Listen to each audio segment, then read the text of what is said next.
but we're adults and we do adult things like drive cars and bed women.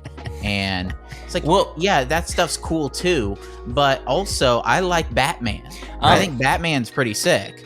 Whereas if you watch like a Mission Impossible movie, any of them, and you're halfway through the second act, you're locked in. You know what I mean? It is exciting. I'm not going to lie. Mission Impossible usually loses me around the end of the second act. I'm not knocking on the show because I didn't even watch it, but just like Shadow and Bones being very animated, like everything is basically on a green screen. I don't want that. And if they don't make it a movie, I don't think they'll do that. It's going to be very like a lot on a green screen.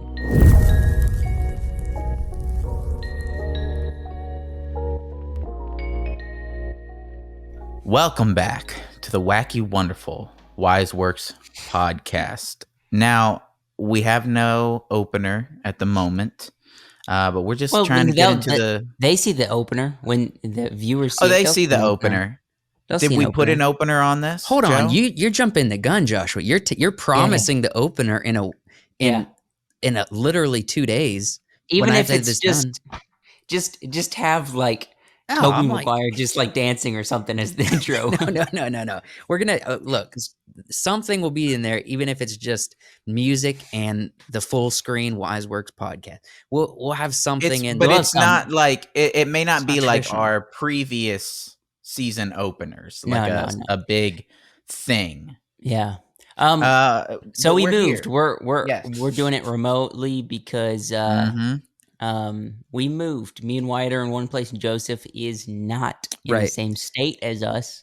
And if you want to hear the details of the move and everything, just go to our Patreon down below. On I think the $10 tier, we have a weekly pre-show where we explain like the details of all everything that we just recorded actually a few minutes ago. So we do that every single week before we record a full episode. But yeah, we're changing up because we're no longer in the same city. You guys are in the same house though right now. Yes, we are. I could walk out of my set and go into his set. Yeah. But like I said, we're not in the same state. Joseph is in a different state than us, mentally and physically. Mentally? But, in this state, last weekend, we went and saw a movie. I would like to talk about that a little bit. Okay, what movie did you watch? Across the Spider-Verse? Across the Spider-Verse. I don't know why I blanked on the name. Yeah, we went and saw... Did you see it yet, Joe? No, I have not put that on my list of prioritizations. What was your guys' feeling? The movie, okay, so the movie's entertaining. It's got a lot of Spider-Man stuff. It's really, really incredibly beautiful to look at, of course. But it's half a movie. It is half a movie. Isn't it really long?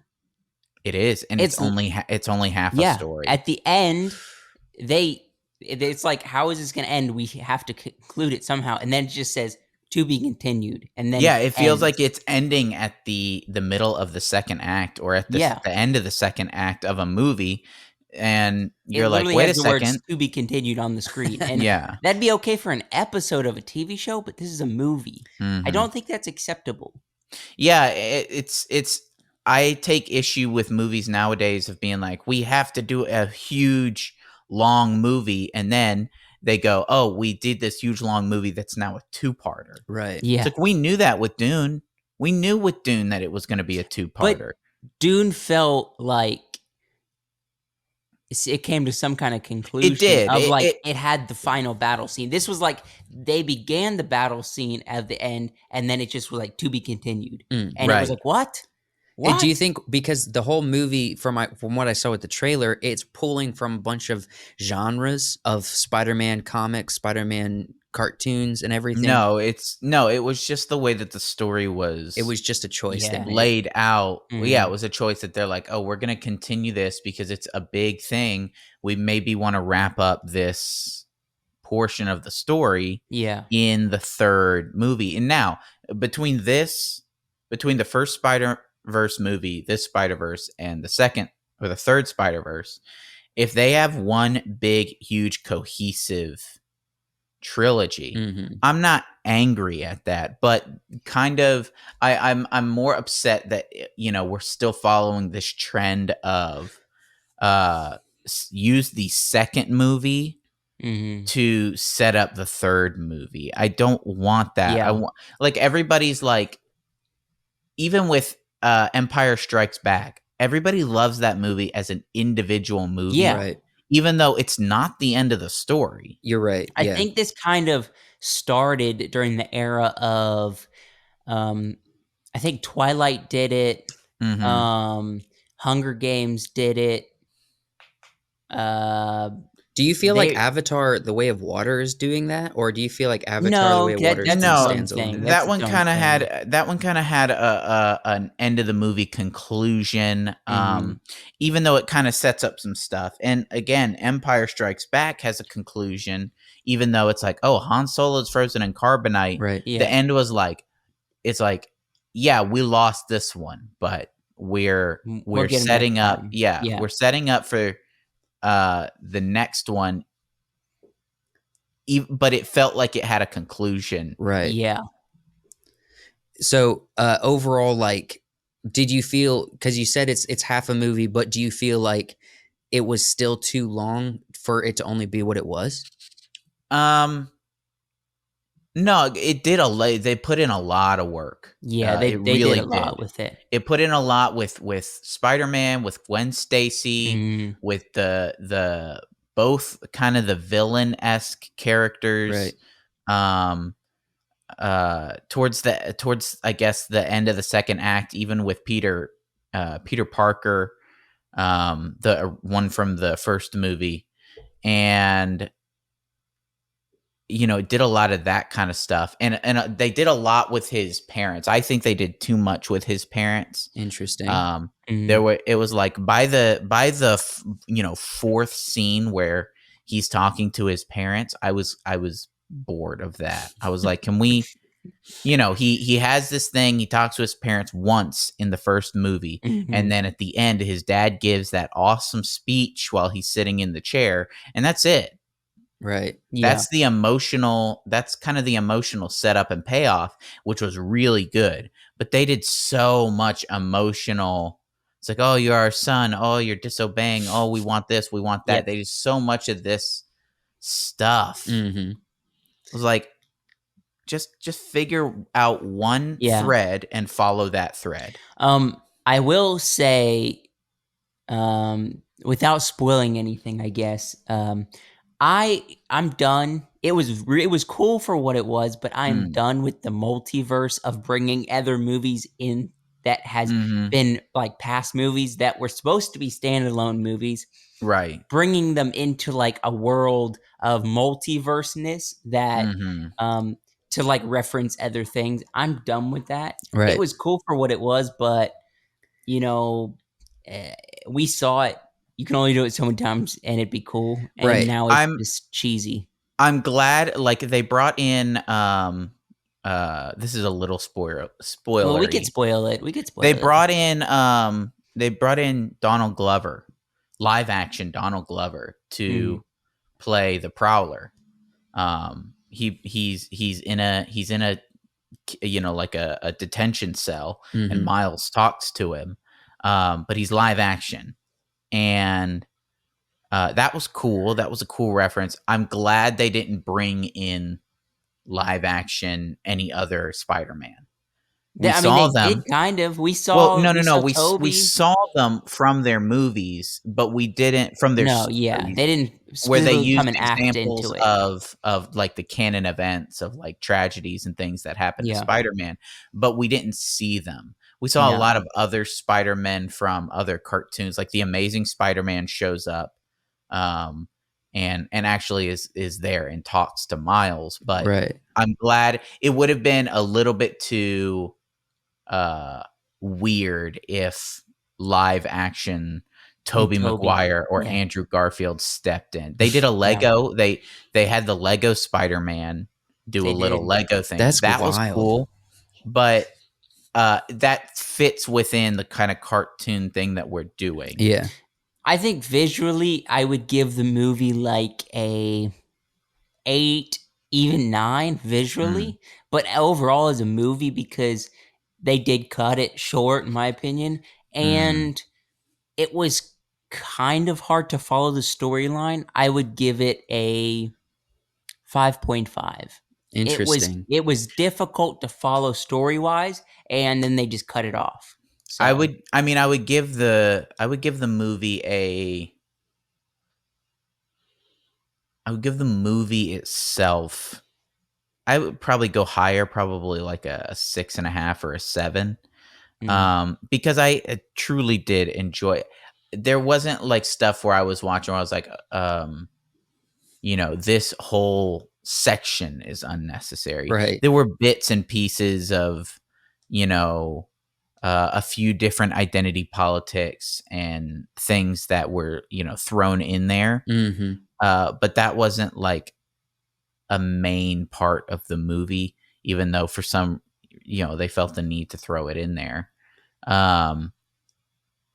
That wasn't a huge part of it. So yeah, right. I guess I enjoyed quite a bit of the movie, and I wish it wasn't a cliffhanger movie. Yeah, I think that kind of that seems like a big bummer that it's a movie. cliffhanger, especially since if they have to do a whole nother multiverse thing to kind of wrap up the story. And we've been hearing constantly that we're getting kind of superhero fatigue in culture and people's viewing habits of movies, but we are getting definitely. very seriously multiverse fatigue because it's just too much chaos. In some ways, multiverse ruins stories, ruins storytelling as a format and as a craft, because it becomes far too random for the majority of people to enjoy. Yeah, if you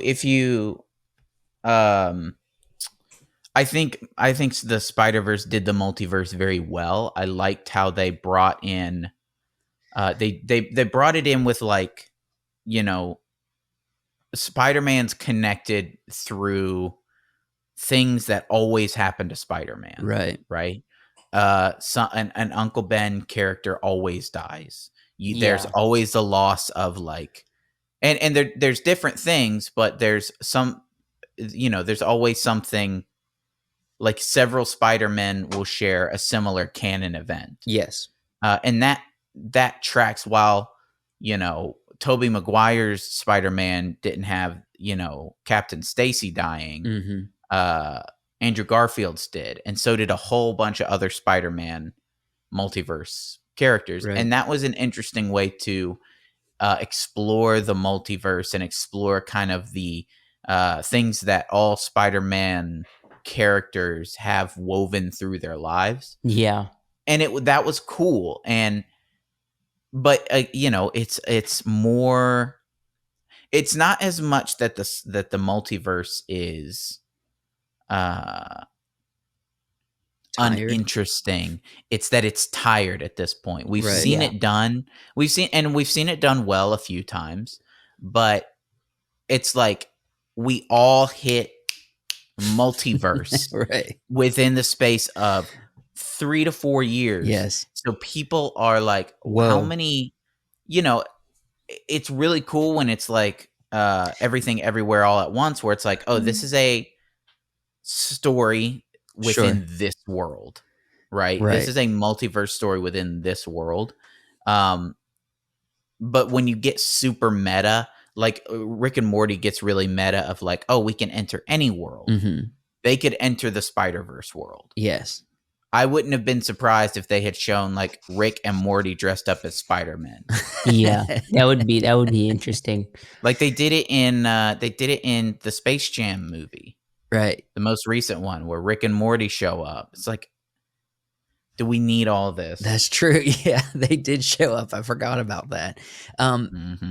You brought up Everything Everywhere All at Once. I just watched half of that movie this week. Yeah, I do not haven't like seen any of it. I think it's trash. I think it when it won that Oscar, I think it was a wrong move because it was up against the Banshee of Inisherin. I think the Banshee of Inisherin is such a better movie than Everything Freaking whatever the I don't title know. is. I have not seen it yet. I gotta watch it. Yeah, I gotta watch the movie and see what it is. It's an interesting concept, but it is very well done for what it is. But as a story that is actually engaging, Mm-hmm. when I watched The Banshee, I was locked in, right? Mm-hmm.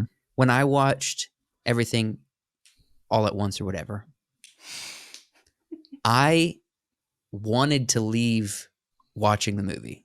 Like I wanted to stop, and I did. That's why I watched half of it. And some people are gonna be like, "Oh, you only watch half of it. That's why you don't care for it." I'm sorry, but you have an hour and a half to 2.5 hours to get me to watch a movie. If every moment of that film does not interest me in some fashion, then you've messed up. I understand that argument with giving it time for series, but for a movie, you have a limited amount of time. With a movie, I give it the first act. Exactly. It's like and whether that act is 30 minutes or 45 minutes or whatever it is, you kind of give the first act a try, and then if something really kind of interesting doesn't happen by the end of it, which I got moving through into the second and third, right? I've got through half of the second act, so I'm well past the first act and sampling from the second, and I don't want any more. Whereas if you watch like a Mission Impossible movie, any of them, and you're halfway through the second act, you're locked in. You know what I mean? It is exciting. I'm not gonna lie, Mission Impossible usually loses me around the end of the second act. Yeah, I don't know why. They're always That's too usually long the height. and That's usually doing the height. too much. Well, the end of the second act is always what they've spent the entire movie learning about and trying to figure out and fix. Ultimately, all that hard work is for naught, and they have to pivot to solve the real bigger issue and actually clean up the mistakes they made at this up to this point. Yeah. That's like the format for every. By then, we've already had some really cool action sequences and at least a 30-minute car chase. Right. And I don't know. The car chases. Car chases are so boring to me. Car chases have I'm becoming more and more appreciative of them, but I haven't dabbled in any of the recent Fast X movies yet. I appreciate the stunt work and the drivers and everything in a car chase, but it's the same thing. We've seen it. They drive through a thin place. They honk at pedestrians. Somebody drifts. Somebody does a cool move. Somebody maybe goes car down steps. Flips. Right. Yeah. We've seen it all. They drive downstairs. So to go back to Spider-Man, because we kind of went off topic, it was a 5.5 for me. It was a 6-7 for Wyatt. Gotcha. That's what we think. I might watch it when it comes out on streaming. It's only now watching it in the theater was really cool. Yeah. You do have to be prepared for kind of a long movie. I think Josh fell asleep a couple times. I did. You fell asleep? So when Josh says the story is kind of hard to follow, keep in mind he fell asleep a couple times. So that's why he's lost. I did not fall asleep a couple of times. I did once, and I just dozed off for a second. I followed it enough. It's just hard to follow. Okay. He fell asleep for like 30 minutes. Fantastic Beasts is hard to follow. All right. So it wasn't hard to follow the way Fantastic Beasts was hard to follow. Like it was pretty linear of what the story was. Joshua, you fell asleep. You can't be giving excuses. I fell asleep for like 10 seconds. Wyatt is I was not asleep for 30 minutes. It was like 10 seconds. All right. Did you guys pay attention? I know I did a reaction video to this, but did you guys pay attention to the most recent Dune trailer? There's a lot to this. And Wyatt, since you're already familiar with the story, I mean, from what you've told me, for everybody viewing, I've said this, but just as a reminder, I'm really into Dune now that these movies are coming out. I really love the story. But I have not read the books, and I am avoiding getting too deep into lore because I am trying to save myself for the movies. So I do know details about characters that are coming up, like Fade, the Emperor, the Emperor's daughter, that kind of, and, his relationship with Chani, different characters. I'm familiar with kind of the general ideas of what happens, but I don't know all the details. But I am picking up a lot from this trailer. And I know Wyatt, since you know the story, you're going to be able to pick up a lot more. So I thought we should go through the trailer and kind of like point out what's actually interesting, like what's valuable, what do we see that's actually that could use some discussion or I don't know, breaking down a little bit. I don't know if you have a specific order that you're going to do this in, but the thing that stuck out to me was the Austin Butler fight in the trailer, right? Which was closer to the end. I don't want to. Right. I can actually go to that because I have the trailer pulled up. I'm really wanting to just scrub through the trailer here. Can you mute it real quick? I did mute it. Can you mute it? I muted it. I'm way ahead of you, bro. Way ahead of you. So, first off, I mean, before we get to Austin Butler, we got this moment where we get to see Christopher Walken as the Emperor. What do you think? Being old. He is being old. An old man. Wyatt, with you having opinions about this character on the podcast and off the podcast, what do you think of this? The first thing we see of him. I'm interested. I mean, I think Chris Walken is a weird choice. This shot, however, is, you know, it follows kind of the gist of what we got from the first movie. When they cast a character and then they show what they're going to look like and what they're going to be, I think this is an interesting choice. I have a couple other actors I would have gone with instead. But you think Christopher Walken is capable? Oh, Walken's one of the most capable. He just is. He's everybody when you imagine Walken, everybody, you know, they have the voice in their head right. of kind of, you know, how he sounds. Right.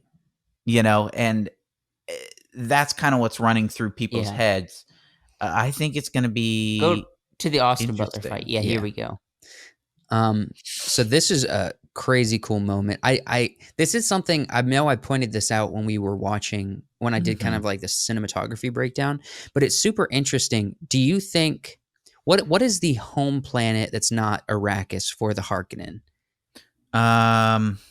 What's it called? Something Prime.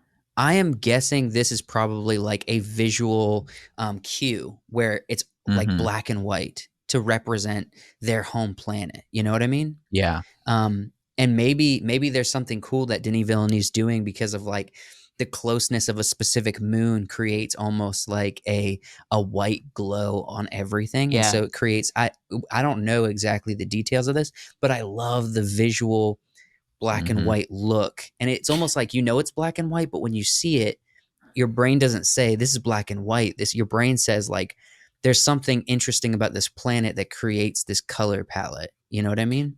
I want, especially just so everybody's aware, I don't know how much Fade is going to be in this movie. You think he's going to be a little bit? Just because he's not like, they don't have any like front and center storylines. Right. Necessarily in the book of like, oh, we're following Fade. Now they follow the Baron a ton in the book. They follow the Baron. You follow a couple other characters, Gurney Halleck, the Mentat character. Right. Follow him, and you don't ever, I think, get like a first person, like, you know, POV of Fade. Like what Fade is doing. Maybe once or twice. I can't remember super well, but there are some specific moments with Fade that are super important to the story. I have to ask this, Wyatt, because this is something that's been confusing to me. So try to see if you've heard anything or clarify my understanding. From what I know, there's multiple books in the Dune story, but for the part of the Dune story that Denis is telling, right? Is there going to be a third, or is this kind of wrapping it up for this section of the book? For the first book? For the first book, I guess. Yeah. So they show in the trailer, they show Fade facing off with Paul. Right. At the end. That happens at the end of the first book. Okay, so this could be the last. Like we might not get a third movie. It could be just 1 and 2, and it's the first. That's the first book. Dune, the book. Right. Yeah. Right. That is very sad to me. It makes me happy. I don't want a trilogy of Dune. Make a bunch of stuff and it be poor like they're trying to do with Star Wars or stuff like that, where they just keep making more and more. If there's 2 long movies that, if you put them back to back, make one long, interesting movie based on an incredible book, I'm happy with that. You're down with that? Yeah, I just it really is hard to create movie adaptations. I've talked about this with John Mark for years. It's like, how do you take a book that's 200,000 words, right, and boil it down to like a 2-hour movie or even a 3-hour movie, right? And we even talked about how the first one is 3 hours and it still is missing stuff from the book. Yeah. And this one is going to be 3 hours at least. And it's still going to be missing stuff from the book. But together, they're going to make probably one of the best duo adaptations of a epic books, of all time, right? In my opinion. Do you think, after this comes out and is going to be successful for sure, do you think that, Denis will probably be like, no, I made the first book, I'm moving on to other projects. He's not going to do any more books. Do you think that Warner Brothers tries to push more of the books being made to continue this story? They better not. They better not. We'll see. I'm going to it's going to be hard to make multiple more films with this cast because this is a stacked I'm going cast. to have a hard out on this one. I'm going to watch the first one and the second one, and then I am going to be skeptical of anything that comes after that. Right. But you wanted to look at some other individual things. Let's look at some other stuff from this. Right. So I thought this was interesting. Partly because I know later on in the book, Chani kind of becomes Paul's concubine and he marries. I'm not going to spoil that. He marries someone else, and Chani becomes like his concubine. Well, she's his true love. His true love. But it was interesting. Let me see if I can just play this quote here. I will love you as long as I breathe. There is something about that line when he says, I will love you as long as... I don't know if it's Timothée Chalamet's performance or if it's something like... He almost sounds like, in this way, almost like this kingly character who's trying to convince this woman who feels a little insecure in her relationship with him that, no, I do love you. You know what I mean? Yeah. I think we also have to keep in mind that this is two young people who are in a very dangerous situation. Right. They live in the most dangerous environment you can possibly live in, with a dangerous lifestyle and dangerous enemies, right, everywhere, and with a goal that has a high probability of them not surviving. So everything is super intense. And he's been dreaming about her for a long time. He knows this is the person that he loves. Right. And I think part of it is, does she love him? Mm-hmm. So that, I think, is going to play more into this movie than does he love her? Yeah, no, we know he loves her. And then the decisions that he makes down the road is going to show that in kind of a roundabout way, but I think it's interesting. Right.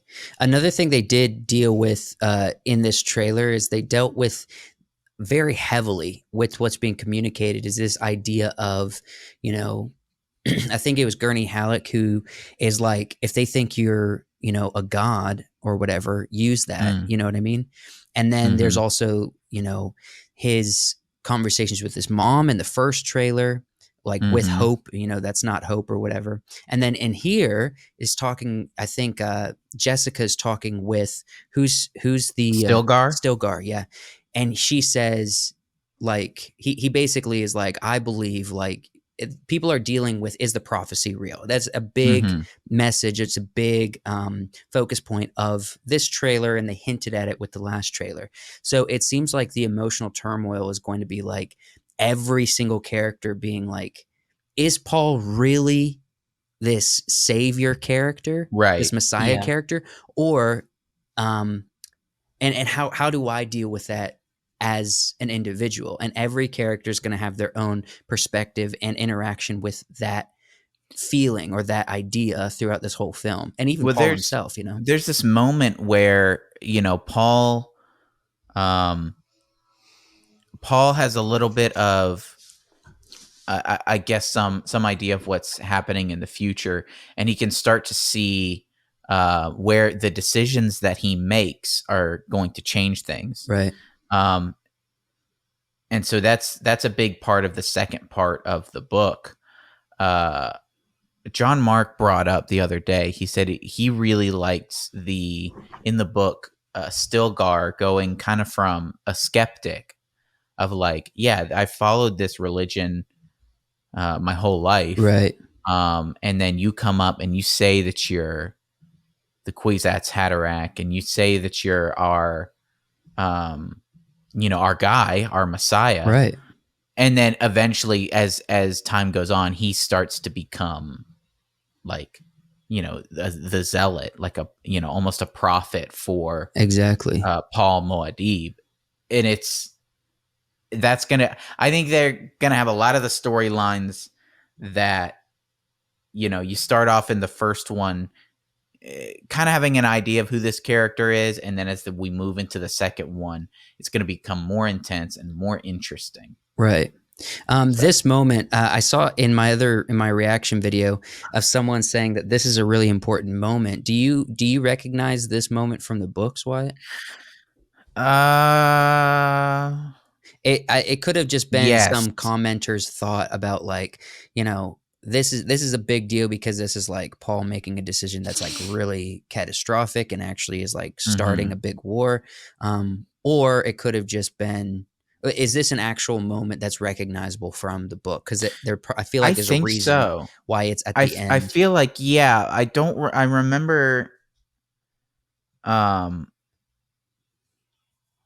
man, what is this? It definitely looks like some kind of nuclear explosion. I'm sure it's in there. I don't remember exactly where it is. But no, he makes a couple of big decisions towards the end, and in the middle as well, of that kind of start to define who he is. And again, with those visions that he's having, when he makes a big decision like that, he looks into the future and is like, does this change things? Right. Okay. You know, how is it, you know, what's going to happen now? And because especially he has that vision in the first movie of the Holy War. And he's always looking at that. Right. He's always looking at, does this decision change that? How do I change that? How do I make this? How do I win? Right. And avenge my father and resolve all of these emotions within myself, but also avoid that. And he has to make a decision of, maybe I shouldn't avoid that. True. Joshua, you've been quiet a little bit. I'm curious because, you know, you're not as high, or you're not as much of like a big fan of or interested in this as much as me and Wyatt are. But no, what are your thoughts? You know, when you saw this, because you texted me right away and you're like, "Hey, can we do a reaction to this?" Because there's a lot of stuff that was released. What was your reaction when you saw all this stuff? I mean, because it was a big trailer, and I think this is a big movie. I think there is going to be a lot of cool stuff in this movie, but I don't know. I feel like I just have to, kind of balance out this channel so it's not all Dune stuff. Well, because, what do you think is what is when you look at it from your own perspective? Because there's a lot of people that didn't watch the first one. That I think that's kind of why we did a moment where we talked about why you should watch Dune, right? But not getting back onto that conversation, but why do you think it is that people are not necessarily as interested? Because this is a lot of people I mean, are, but if you're not into like the politics of Dune, it's very confusing, and you have to like that kind of movie to really enjoy this. I think there's a lot of cool action stuff, but it's majority like politic type stuff. true. But in And some ways, it's isn't that not like the same with Star Wars and Lord of the Rings as well? okay. That I was just about to bring that up. Yeah. I said it's not. It is. I would say put it in the sci-fi genre, but it's not like it's different than like sci-fi because it's on like all like it's in a desert. It's very different than like a Star Wars. I would say the difference between Dune and some of that other stuff is Dune is an extremely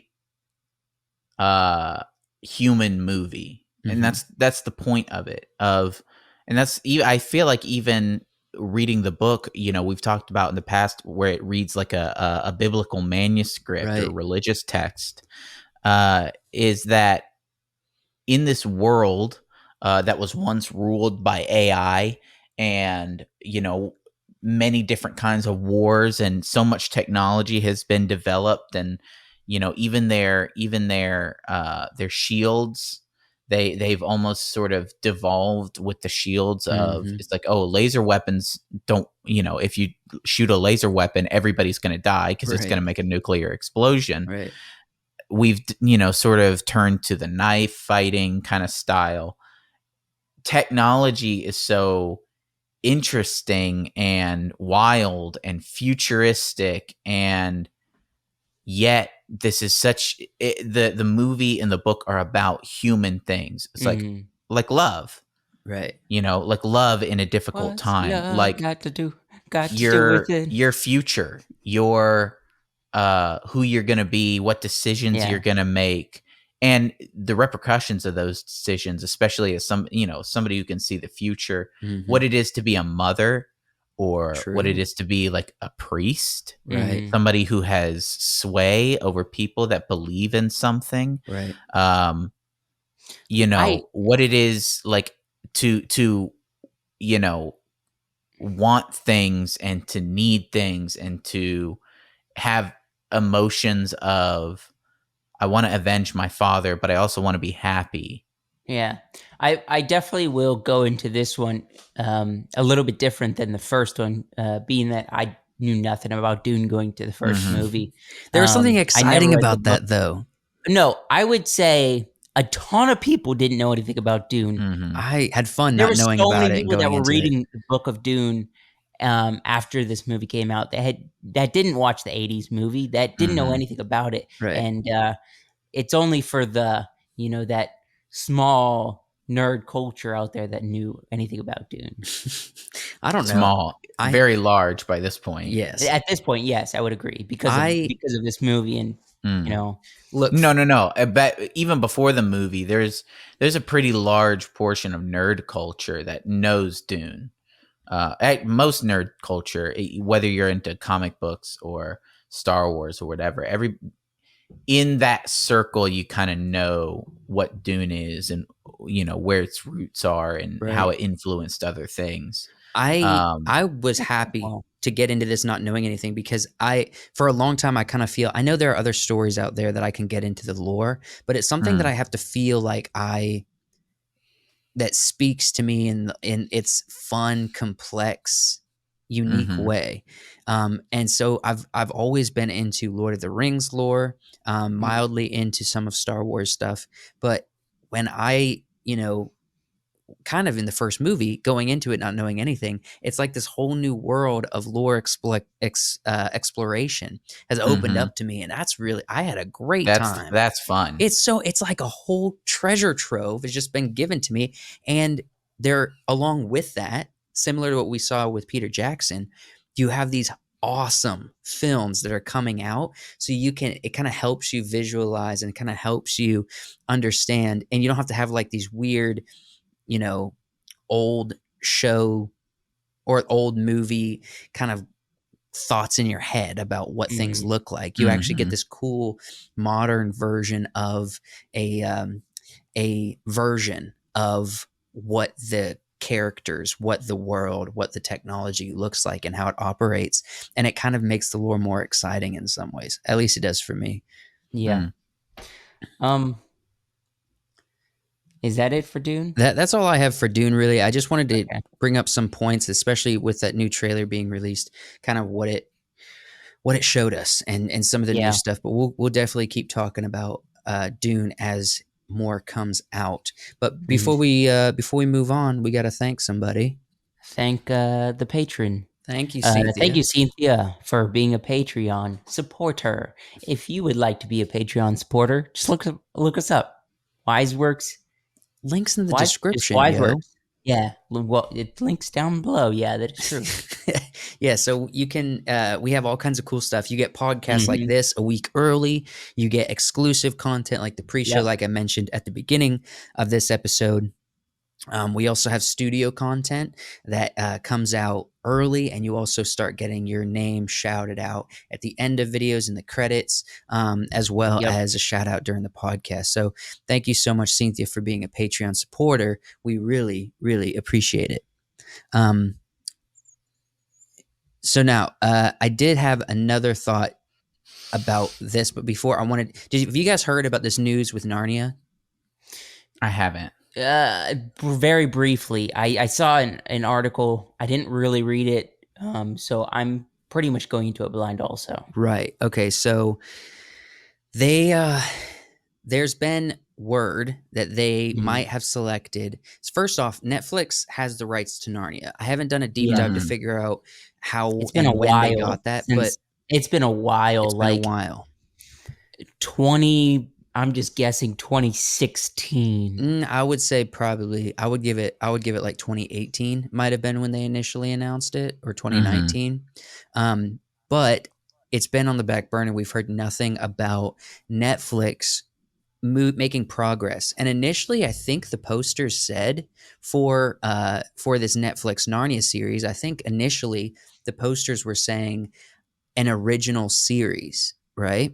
Yeah. Well, articles about this potential director are talking about a movie. So it makes me wonder if Netflix is backing away from the series idea and just is going to remake movies for everything. Because they also release posters for all the books as their own series or as their own season in a series or whatever. Yeah, it seemed like before they were saying it was going to be like, The Lion, the Witch, and the Wardrobe was one season. Right. The Horseman of Goya season. That's the what it Silver Chair sounded like. Season. It seems like they might be backing away from that and considering movies now instead of just going straight into like this series idea. But I like that better. You like that better? I like that Tell better. me if you like this. What, movies? Yeah.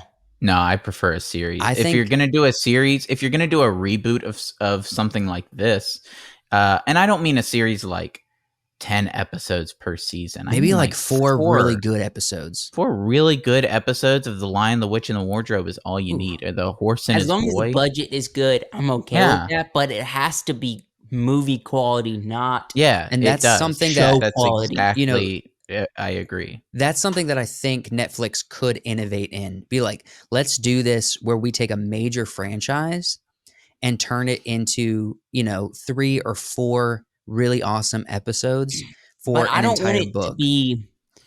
I don't want it to be like, I'm not knocking on the show because I didn't even watch it, but just like Shadow and Bones being very animated, like everything is basically on a green screen. I don't want that. And if they don't make it a movie, I don't think they'll do that. It's going to be very like a lot on a green screen. Okay. And I don't want that. So there's been... That's what's going to happen anyway, I think. There's been... We are dealing with talking animals and other worlds.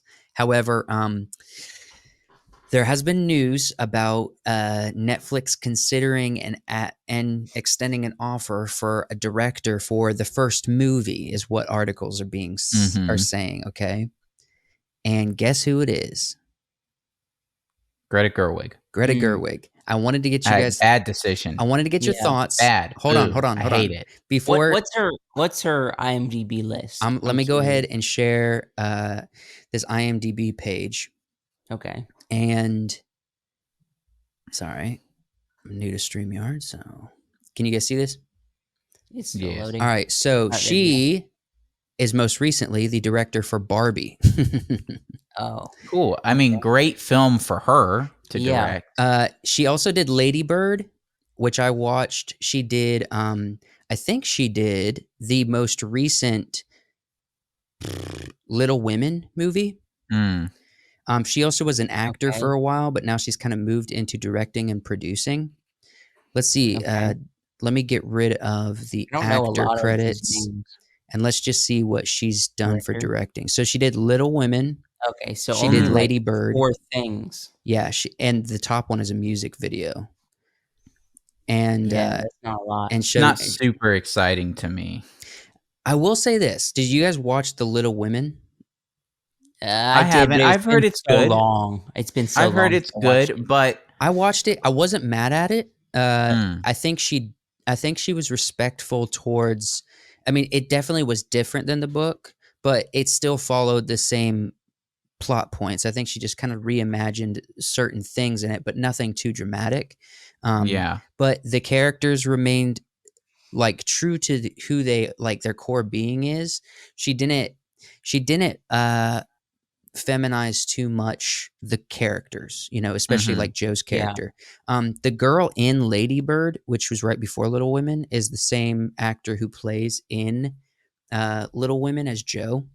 Saoirse. Okay. Saoirse, yeah. So I think, and she is a really good actor. Lady Bird was interesting because when I watched it, I was like, this is like a really kind of like coming into adulthood woke vibe kind of film. And then at the end, it kind of takes you for a turn because you're like, oh, the character's realizing that she doesn't know everything and that she does need like the support of people that, and it was an interesting journey that Lady Bird was, but it was well done. I don't disagree that, perhaps she's, an interesting director. I just don't know that like The Lion, the Witch, and the Wardrobe is the correct movie for her to be dipping her feet into high fantasy. We need fantasy. We need fantasy directors. This is an incredibly I guess kind of religious style of movie. Yes. With lots of allegory in it. If you are not if you're not sensitive to that, you can completely spoil the story. That is true. Yeah. I think overall, when it comes to, she might be able to direct one of them. I would imagine. Oh, you don't think all of them? No, that all of them, there's too much. I don't think she could do The Witch and the Wardrobe because there is a battle in there, She might be able to create an interesting... have they said what they're wanting to start with yet, or no? I would imagine if they have the rights to everything and they're ambitious, they start at book 1 and work their way. I know it's not Horse and His Boy, A Magician's Nephew. Yeah, Magician's Nephew. I think she could do A Magician's Nephew. I think she could. Perhaps that one's more of a story between a boy and a girl who are friends. Well, they're not. They're kind of. They start out as people that don't really like each other, right? Yeah. And then they fall into a pool, and they experience Aslan creating Narnia. Like you said, that one is, I would say, a lot more rooted in the religious context than the Silver Chair. The Silver Chair is going to be a lot less like that than the Magician's Nephew. Well, the Silver Chair is very much like a like those old what would you call them?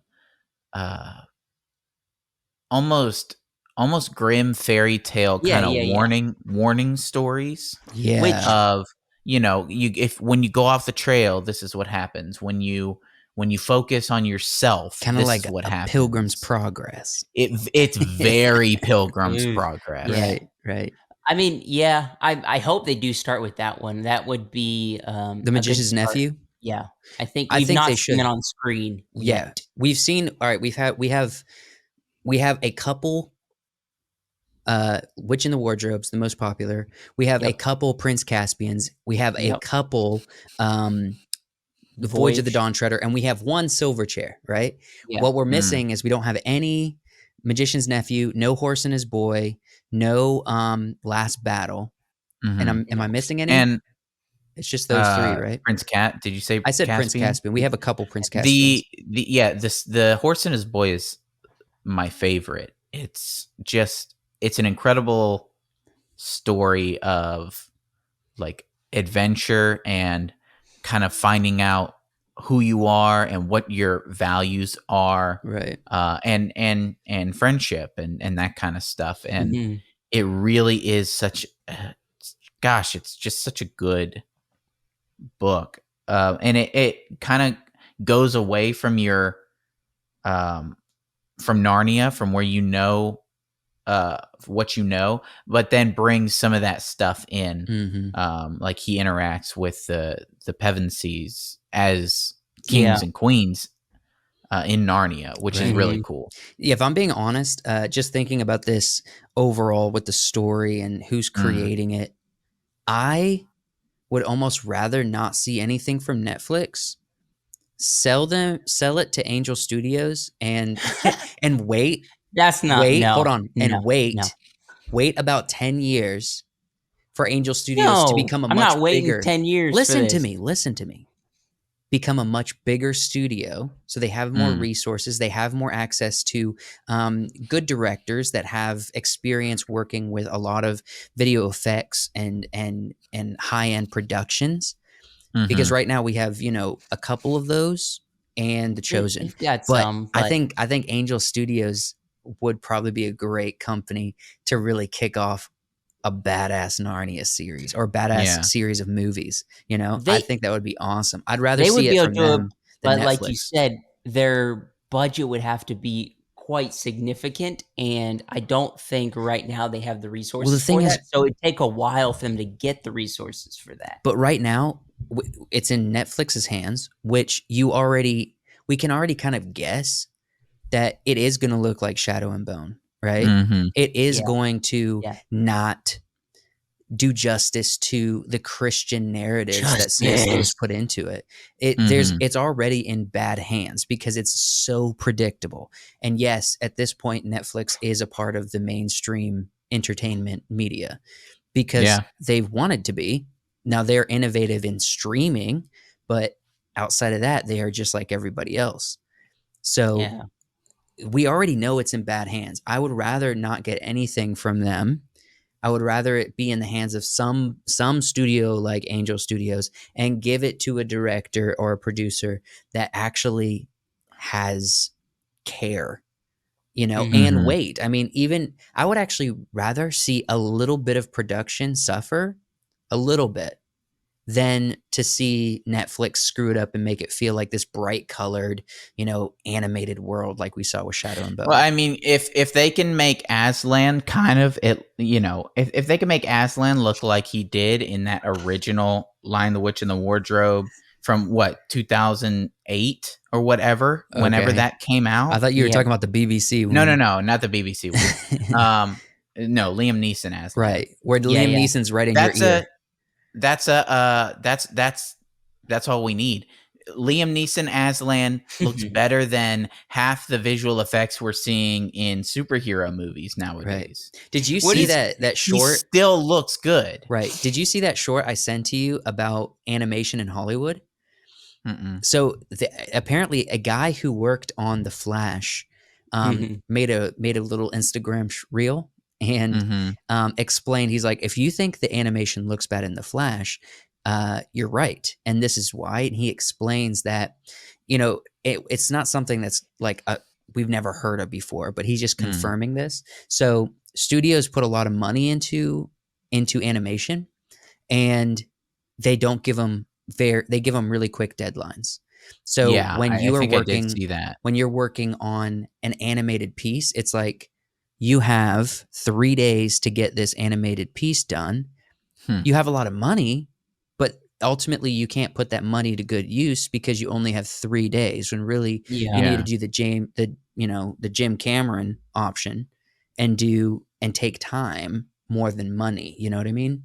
Well, and not that much time. Maybe not that much time, but it shows how much time they gave him. So right. I think, so he's saying it's not really a lack of skill, it's a lack of time, and it's across the board, because these producers, these executives, they don't care about how things look. They just need to get it out so they can reach their financial deadline and to, make the initial cash grab. But I think, as movies like The Flash continue to fail, they might be more considerate of what is the actual product is, but who knows? Was there any more news with this Narnia? No, I just wanted to get your thoughts. Was all just this the is director? This is just she's in talks, I guess. In talks. And we'll see. We're still on a writer's strike as of the recording of this, so we're not seeing anything anytime soon. I wanted to also show you guys this. This is an old Babylon Bee. Netflix Narnia adaptation to feature first Black White Witch. That would be hilarious. Look, I wouldn't be totally against the White Witch being race swapped, just because that's not super important to her character. It is a little bit funny that she's called the White Witch. Because she in the book she was like super pale white, but she was also from another planet. True. A planet with a dying sun. So I don't care as much. She hitched a ride on a what was it? A lamppost. Yes. Yeah. Well, she hitched a ride, I think, with the kids, because they had the rings, and the pools. So yeah, she was bouncing around like Rick and Morty trying to save her own skin. Lands in Narnia and corrupts it like Satan. She didn't have her portal gun. She lost it. Right. So yeah, I think overall I'm interested to see what comes of it, and also nervous at the same time. I think 4 years ago when they initially announced it, I was excited because I thought Netflix was doing cool stuff. But since then, they haven't done as many cool things and have kind of disappointed me more times. So my excitement for Netflix having Narnia has gone way down, Yeah. So when this comes out, we are about a week or so away from the anticipated Barbie versus Oppenheimer opening weekend. I'm curious, final thoughts kind of before we actually start seeing the numbers from that. Anything that might have swayed your opinion on who's going to come out on top, or is it just confirmed that Barbie's going to be the winner? I've seen some interesting stuff on the internet. Right. Especially regarding like the marketing for Oppenheimer. People saying, no, they're not marketing. They're not doing any marketing for Oppenheimer. Well, they're not doing enough. Now it almost seems like it's stopped, and they're like, it's just Barbie. But in the memes, the internet memes, they have done a ton of marketing. They've done like, the memes have marketed this movie of it's like, oh, this is head to head. What are you going to see, Oppenheimer or Barbie? The memes like Chris Nolan is really, he really took, let him cook seriously, stuff like that. Memes like that. I've seen so many memes for Barbie and Oppenheimer that I think the internet, people know about it. Right. People know about the movie. There's an uproar. Like it's not gonna, if they go and watch one, they're choosing one. Like it's not like one they just weren't aware of, right? Right. Well, I also think that people are going to go watch both. Yeah, probably. I think because of this, because of the meme hype, I think people are going to go check out both of the movies. They might. We'll see. I mean, I don't know. You don't have an opinion at all, Joshua? We talked about this already, and all I could say is I think Oppenheimer is going to be bigger overall not in theaters. Yeah, but I think Barbie will get the theater watchers. I think it's really just opening weekend. I think probably the first 2 weekends Barbie will do all right. And then, but as far as staying power, where people just continuously come for like probably 8 to 10 weekends in a row, I think Oppenheimer might take the cake on that one. But especially since he, as long as he's getting good numbers, Nolan and the studios were robbed of a theater release for Tenet. And so I think they're really looking to push this one heavy in theaters and let it cook, as you say. Well, just like Joseph is, they will be pushing. Come on now. Pushing? What are you pushing? I wanted to talk. He's always saying that he's pushing. I wanted to talk again about an interesting kind of movement that I'm noticing. I'm seeing more and more people pay attention to. I'm seeing the audience members for these people grow and grow. And I'm seeing third party, I guess distributors or production companies take notice. And it's not a very large group of people. It is kind of, it's a niche content creation. And inside of that niche content creation, it's an even smaller niche group of creators, right? Yes. Where are you getting with this? Basically, and it all kind of centers around this show, Friday Night Tights, in my opinion.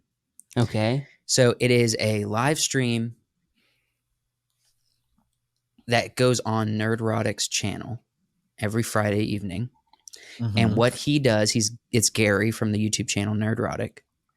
And what he's doing is he puts out maybe 1 or 2 videos that are actually edited each week. And then he does this live stream and he creates clips from it similar to a podcast.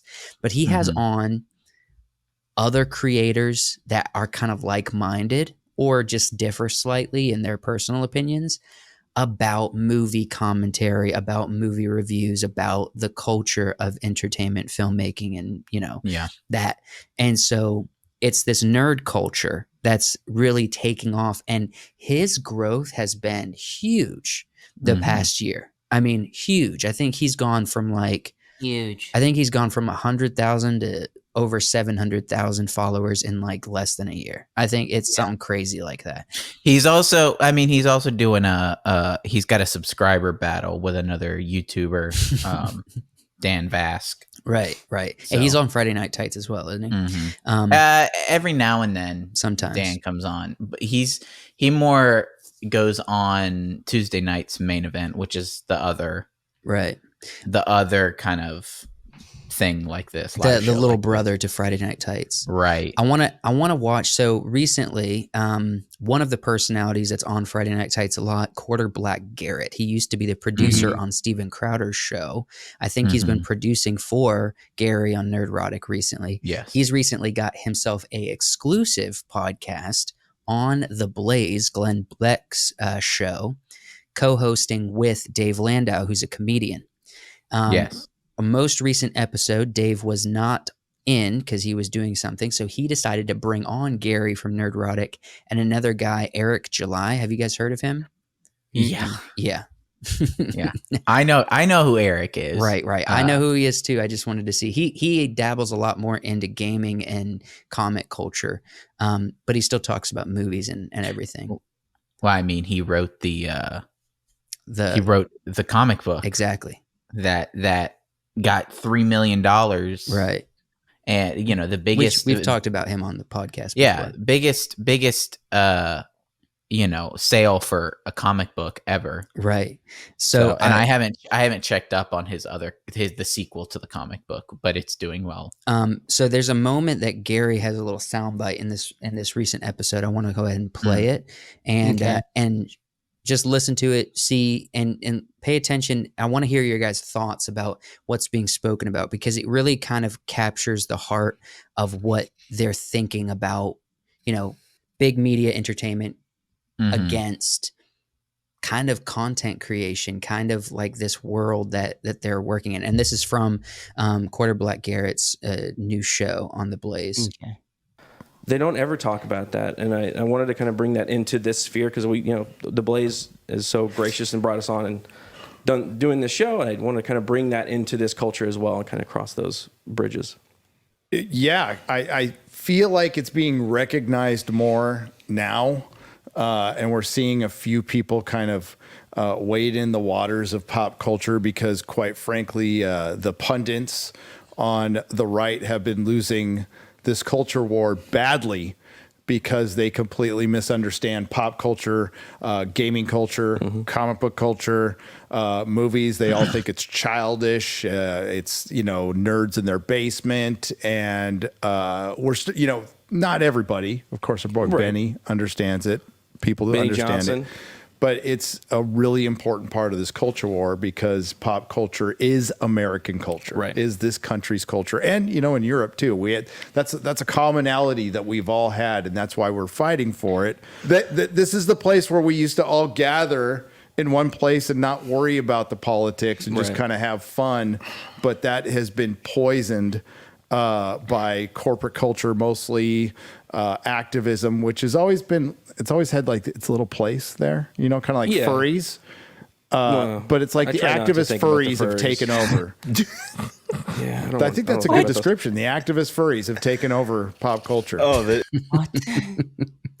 right. So basically kind of what they cover is like, for a long time, places outside, like especially in conservative circles, conservatives have kind of ignored, what he basically talked about. And also, there's been with the activism, with kind of liberal entertainment, which has always just been entertainment. There's now a big separation, and there's a lot of criticism towards the, more liberal entertainment world because now conservatives are getting involved and commentating on it, Well, it's also, it's not just that, conservatives and politicians and that they have ignored pop culture. It's that they've very clearly abandoned and made it clear that they don't that it's all, like he said, it's all childish. It's all, sure.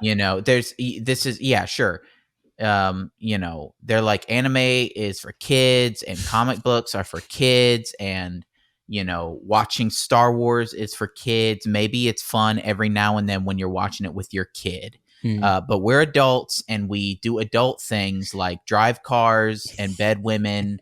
And it's like, well, yeah, that stuff's cool too. But also, I like Batman. I think Batman's pretty sick. I think it's a generational thing of, we grew up with technology and entertainment like this where they didn't back in the day as much, and we kind of grew up, and a new generation is growing up. I see it in our generation. I see it in our generation of not necessarily of like the more libertarian crowd, but especially still in conservative crowds of, it's like there's no point to it. Right.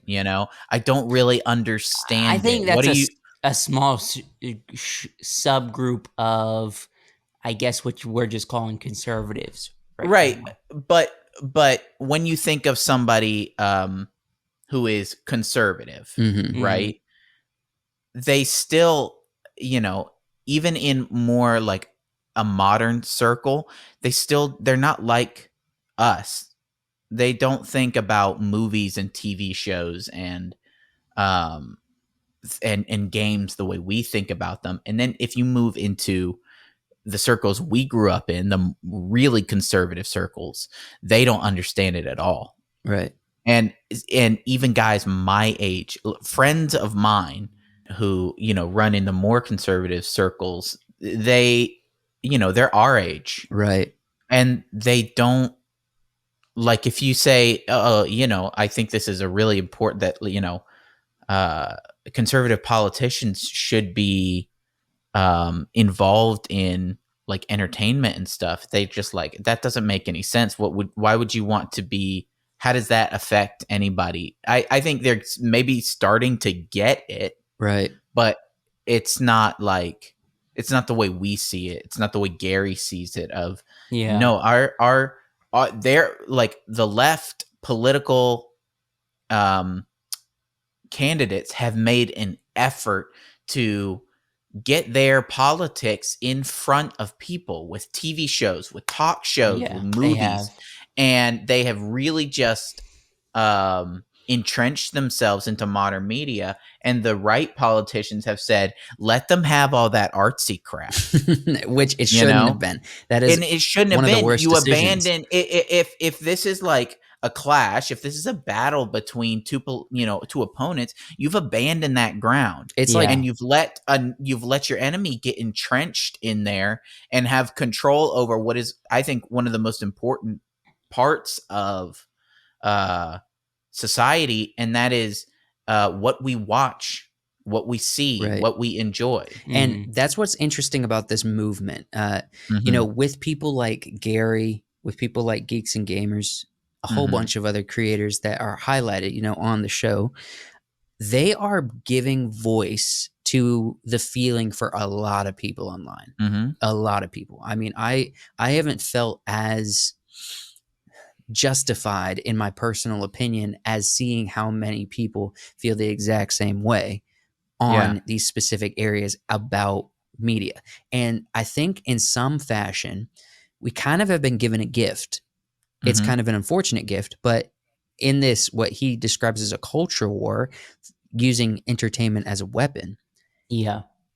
The recent leaders, you're saying, the ones that have been entrenched, the liberal media outlets and all these ideologies that are very liberal, are kind of doing a bad job right now telling stories. And so we're kind of been given a gift to say, like, well, a lot of things get sacrificed during this time, but in the same way, we get to criticize it, show why it's ridiculous, and a lot of people are going to feel the exact same way. All of a sudden, you're taking back a little bit of that power of opinion, that power of sway, where the money goes, because and it's not just like about what you agree with politically, because I know there's people who on the left who are very patriotic, who are very much about Second Amendment and protecting their families and a lot of traditional values that as we understand them. It's not necessarily about us versus them. It's about keeping it's about keeping all of it kind of out of the entertaining stuff. Right. I completely agree that movies, there's always should be political movies. There always should be those kinds of serious stuff, but I don't want to see stuff that's happening right now in our politics happening in Star Wars. Right. And actually, I think he puts a good at the end of that clip, Gary says something cool where it's like, this used to be an area, entertainment, nerd culture used to be a place where everyone could gather together.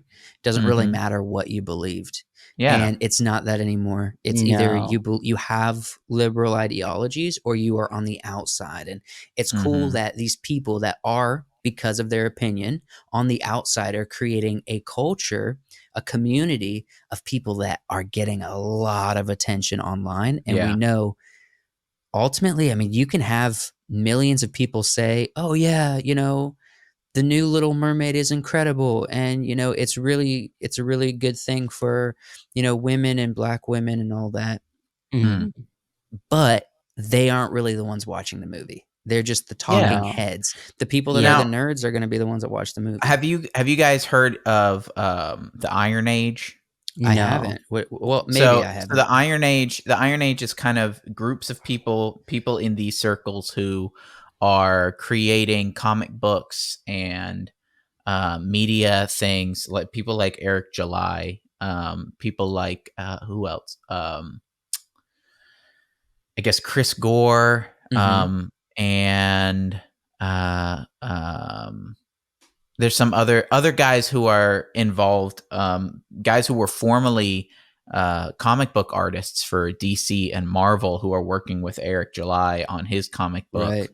And it's not just like, let's create alternative media that is free of politics and can be entertaining to everybody. It's also, let's create alternative means of distributing, alternative means of publishing, right. so that you don't have to go through the traditional publishing people in New York. And that's kind of the point of what the Iron Age is getting these new routes, right? New routes new of roads. Publishing. New roads, and it's really important, and I think it's super interesting. And Eric actually brought up some of that. He probably said the Iron Age by name during that podcast that I listened to. I just missed it, but he was bringing up that exact point where it's basically like, and Gary was seconding that by saying like, look, a lot of these companies can't pivot. They're too big. They're too bloated, and they've been too entrenched in that one ideology. You can't just turn the ship. It's far too big to turn quickly. Whereas creators like this can pivot. They have the freedom to get exposure through avenues like social media and YouTube and live streams, even on their own website, if they have enough people that knows about it. You can create something that is very good, very big, and and gets support from a lot of people without having to be this massive inflated company that, the entertainment studio industry has been for so long. And I think there's just a fundamental change. I think it's going to be for all different kinds of worldviews and ideologies, but I think it's not just Friday Night Tights. It's just kind of, that's a show that kind of everyone shows up on. They have a lot of different guests. Exactly. Even people they disagree with. Yeah. So I think it's going to be, through a very simple live stream show where just they have a ton of people that share their opinions, but it's fun and it's still around nerd culture and it's critical of the bad stuff that's coming out right now. I think it is going to flower into something that's really going to define entertainment for the future. I disagree with Gary on a lot of stuff. Right. He likes a lot of movies I don't like. I like a lot of movies that he doesn't like.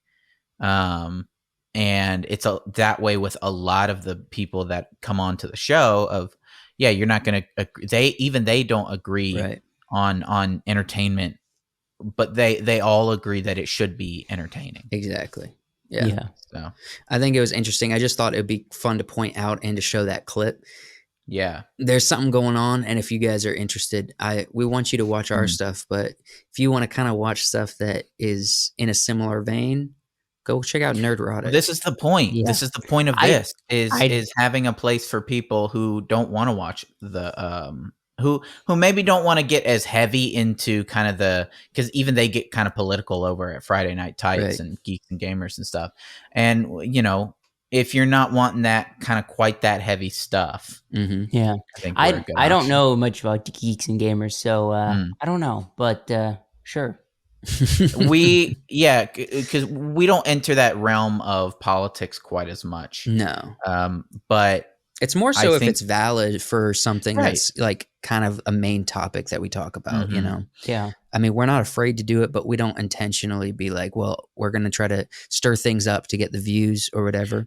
But I think we're part of, I think we're similar 100% kind of people. We're in a similar vein. And in that we want to create entertainment that people can come and enjoy and have a good time. And not only is it maybe free of certain agendas and things, but it's also, it's also relatively, clean, right? That people can enjoy it as a family. Yeah. So and I think it's important. Even though we get into some more adult topics, but we are adults. So and Joseph said ass earlier. Oh, okay. I gotta say this. So if you're offended by words like ass and hell, I don't think those should be considered cuss words anymore. That's kind of It's kind of childish. It's childish to consider those cuss words, in my opinion. it might be considered crude. That's the new counterculture of like all of the generation before us is like all of those words are crude and rude. and bad. They're bad, evil words. The culture word. now should be like, it's kind of childish to consider those like bad words. If someone says like what the hell and you go like I feel like that's a little strange. But to each his own, I guess. So I did want to end, because we are getting close, but I did want to end with something that's kind of fun. You guys both had the opportunity to watch this short film, correct? Yeah. You watch it, Wyatt? I did. Yes, Okay. I did. Okay, let me share my screen and go to their actual page, because I want to show the landing page for this short film. It's actually really interesting how Do you want they to did it. announce the director for it, or do you Well, just want it's on the page. Let me go to there. in general? All right. You guys see this? Yes. All right. So it's Good a page, short good setup. film. What now? I said good page, good setup. Exactly. It's a short film clean. called Into Nowhere, right? It is about 25 minutes long. The director was Bennett Morton. The writer and producer is Natalie Slone. Interesting about the writer and producer. She actually worked with me on 2 of my films. So she was she worked with me on The Hike. That was initially, it was a real short film. And then she also helped on a couple production days for Dying of the Leaves, my last film before I started getting deep into YouTube. So she's been involved. I've known her for a while. She now lives in Tennessee. I believe that's where this production took place. But overall, this is a really cool landing page. Let's see. It's called theshortsfilmcollective.com/into-nowhere. All right. The film's called Into Nowhere. And overall, let me give my simple idea of this, okay? I'm going to go to a screenshot here. So this film is simple. It is not complex. Yeah, it is. It has a slower moving kind of introspective side to it that I found similar to like Walter Mitty, you know what I mean? It is meant to be simple, and it's more dealing with the concepts, and they're using these 2 characters who have been friends for a long time. Their friendship didn't really stay tight, but then they kind of like jolt their friendship again with this outing, right? And the general idea is dealing with this concept. It's kind of a very hipster short film. Yeah. It's dealing with this concept of becoming older, becoming an adult, having responsibilities, and what happens to the magic of being a child. What happens to the magic of having friends and being available to be with friends, and how do you retain that? There's a little bit of like, there are moments in life, what I pulled from it, it's like there are moments in life where you do see and capture and experience that magic, but it's not the same way. And there's some form of mourning that you have to do over that. So it's dealing with a simple, yet it spoke to me. I actually texted her as soon as I watched it, and I was like, I watched this. It actually kind of spoke to me, because I personally feel that way a lot. I'm very connected to how I feel emotionally with friends, and how much freedom I have. But, responsibilities, we tend to view responsibilities as oppressive and depressing, and there's something just fun about this easy concept. There's also a lot of cool moments it might bring up, but I guess I maybe saw this completely different than you. These were clearly 2 people who were good friends, but always used friendship to kind of keep, any like other emotions kind of at arm's length.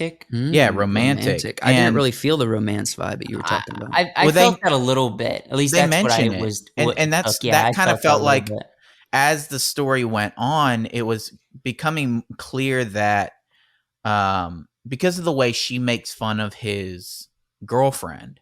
Yeah. That's, it's more than just like how friends do it. Mhm. This is how people who are friends interact with each other, right? Of, we're friends, and then as the story goes on, she lets go of maybe some of her stuff. He lets go of some of his stuff, leaving them kind of open to how much they enjoy being with each other. I thought that was the point of the story, was that, when you have a relationship like this, doesn't it make more sense if you have a relationship that, even though you haven't seen each other in a million years, you can get in a car and have a great time, and doesn't it make sense that they are kind of made for each other? Right. Yeah. I mean, how I took it, a little bit of kind of both of what you're saying, of kind of how life takes us. Life just kind of sometimes just happens, and we kind of have to we go through life, and we don't like take time to actually like look at how we feel and all that. It was more of just like life happens to us, and then you end up in situations where you're just not happy. You're overwhelmed. And you don't have time to be like, is this the life I want to live type thing? That's kind of how I took it. And I think that's powerful, because although this film is simple, it's complex because it's written in such a way with a relationship between two people and how that relationship plays out over the course of this day and a half that they're together. Yeah.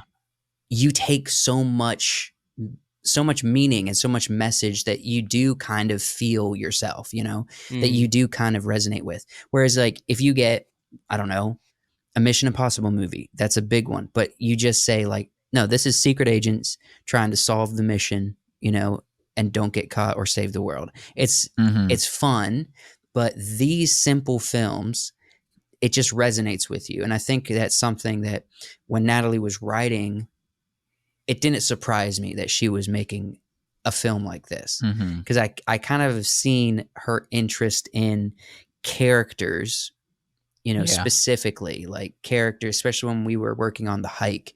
I think she interacted with, shared her thoughts about specific scenes more than in Dying of the Leaves. And I could see that her focus on characters is something that is most interesting to her. But I thought it was very well done, and it's cool that it spoke to us in different ways, I guess. Yeah. You know what I mean? I would like to just point out one thing, and maybe this is just kind of a challenge to her. I mean, I'm not saying that I've done a lot of films myself, but just as someone who's kind of reviewed films and seen a lot of stuff, and especially the indie film market. So I know how she was kind of taking it in like the dialogue. And I think, I'm not exactly comparing her to this, but like Quentin Tarantino, I think a lot of his films are very dialogue heavy. And that's where we get our emotion of like conversational based dialogue. And that's the scene. I know it was indie, and I think she did a very good job. I think getting more comfortable and getting a better rhythm and feeling more natural with our conversation would make this like a really good song. I would agree. I thought the dialogue at times was a little bit forced. No, not forced. A little stale, maybe. Yeah, maybe a little forced. Okay. But not bad. No, I not didn't. bad. I wasn't, because I was making something, so I turned the phone off for a second and just listened to it. Right. And it didn't. At no point was I really like, ooh, Right. that felt. Right. The actors did a really good job, Yeah. and overall, because you're usually used to indie films being kind of like, hey, Greg, what are you doing? Yeah, oh, right. well, hey, Natalie, my thing is, I'm, whatever. Right. And I know she wasn't the one who was directing it too. I think we also, it was, Bennett was the director? Bennett Morton. Bennett Morton. Bennett No, was the I director. the dialogue was solid, I think. It only a few times did I feel like it felt a little forced. Right. And that could have been on the part of the actors just feeling out the characters. But it was, if this is a starting point, this is an incredible starting point. Oh, and I gotta compliment the music. Use of music in this is very well done. It doesn't feel overwhelming. Right. And it feels timed out very well. It never feels like there's any long silence of no music that's unnecessary. Does it say who's the editor for this movie? Did it say on that page? Let's see. I'm going to assume probably Bennett. Probably Bennett, director. or Bennett was definitely involved. Directing and editing is usually. If I hit full credits here, let's see. Yeah, do full credits and see. I'm curious who edited it. Oh. And it probably is going to be somebody we do not know. But okay, let's see. Do you guys see this? Yep. Post-production. All right, so we got assistant director. Bennett did editor. So Bennett she just did the editing herself. No. Scroll down at the very post-production. Oh, post-production. Editor was Bennett. Yeah, so she was the director, or he is Bennett. I don't know. I don't know Bennett. I'm not sure. I'm going to assume Bennett's usually a man's name. Yeah. Right. Whoever the original score, go down. I didn't realize this was an original score. Oh. So she also has connections with the film school in one of the film schools in Nashville. I think that's pretty cool. So she's made these connections through school, or they probably are fellow classmates from when they were all in school together. But let's see. Score. I'm always looking for director of photography, Jarrett Jarvis. I got to look up this person's work a little bit more. I'd be very interested to see what else they have done. But yeah, overall, I think it was very well done. I like the simplicity. Well this guy, what's his name? The main actor who plays Brett, Tristan McAllister. There's something special about him. I think he did a good job. I think if he refines just slightly, or does like a couple more acting classes or just courses or something, he could just shave off a few corners and he could go somewhere. I think. Yeah. If he's not already on his way, because there was something about him that was very engaging as an actor. I think just a couple moments he hammed it up slightly. I say hammed, it's a bit harsh, but like just a little too much from him. But I think he's definitely got on-screen presence that is impressive. So we'll see how that goes. But I think I wasn't bored watching this. No. I don't think at any point I was bored. And I think that's probably one of the biggest compliments for a short film, is like, especially a dialogue heavy film with lots of indie music and driving and stuff. That's important. I didn't feel bored. I felt like I enjoyed watching this happen. I enjoyed watching their relationship. Exactly. I am curious. I want to know what kind of cameras they used. I want to know all those technical specs. I don't think they provided that, but no, probably not. Anyways, that's basically all I have for you fellas. Any final thoughts before we close out this first virtual podcast episode between the three of us? That was a solid first episode to get back to. Yeah. We've been off for a couple weeks, and we're back. Right, you're right. Tell us down in the comments, what do you guys think of our setups? If you've been following the studio channel, you probably already know by now what our setups look like, probably with some of our reactionary content. Tell us here, tell us there, tell us something.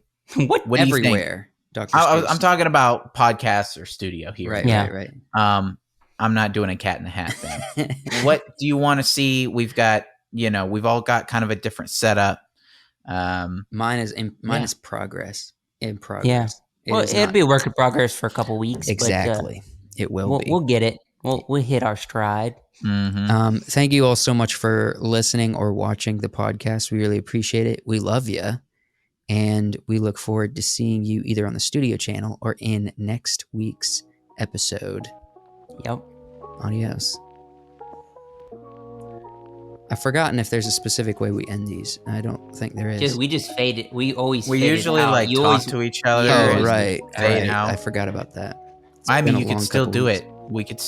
You could still be fading us out right now. That's true. I could.